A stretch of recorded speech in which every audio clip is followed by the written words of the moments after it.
कराची ओभर खां अब्दुल गफ्फार भुट्टो जी रिपोर्ट मुताबिक़ Karachi Safura town municipal corporation ऐं वाटर एंड सिवरेज बोर्ड जे अमलदारनि जी नाअहली सबबि सिवरेज जो निज़ाम मुकमल तौर ते नाकारा बणिजी वियो। सफूरा रोड ऐं स्पार्को रोड ते बीठल गटर जो गंदो पाणी निकाल न थी सघियो आहे, जंहिं सबबि रहवासी सख़्त तकलीफ़ुनि ऐं परेशानियुनि खे मुंहुं ॾेई रहिया आहिनि। उन सिलसिले में रहवासियुनि शमशाद अली पंवर, रमज़ान कबूल, जुनीद भुट्टो ऐं ॿियनि दाहींदे चयो त Safoora town chairman Rashid Khaskheli water and sewerage board जे एक्सीएन अब्दुल हक शेख जी नाअहली जे करे सिवरेज जो निज़ाम मुकमल तौर ते नाकारा बणिजी वियो आहे, जंहिं सबबि सिपारको रोड ऐं सफूरा रोड ते गुज़िरियल काफ़ी वक़्त खां गटरनि जो गंदो पाणी रोडनि ते वहंदो रहे थो, जंहिं सबबि रहवासी दुकानदारनि ते सख़्त तकलीफ़ुनि खे मुंहुं ॾेई रहिया आहिनि। पर गाॾियुनि जी अचु वञु बि मुतासिर थी रही आहे। हुननि चयो त रोडनि ते गुज़िरियल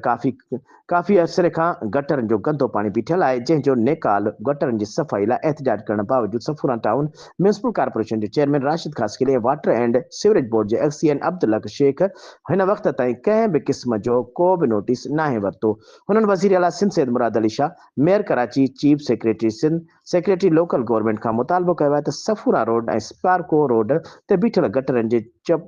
चप जो गंदो पाणी निकाल कराए ज़िम्मेवारनि सफूरा टाउन ऐं वाटर एंड सिवरेज बोर्ड जे अमलदारनि ख़िलाफ़ कार्रवाई करण जी घुर कई आहे।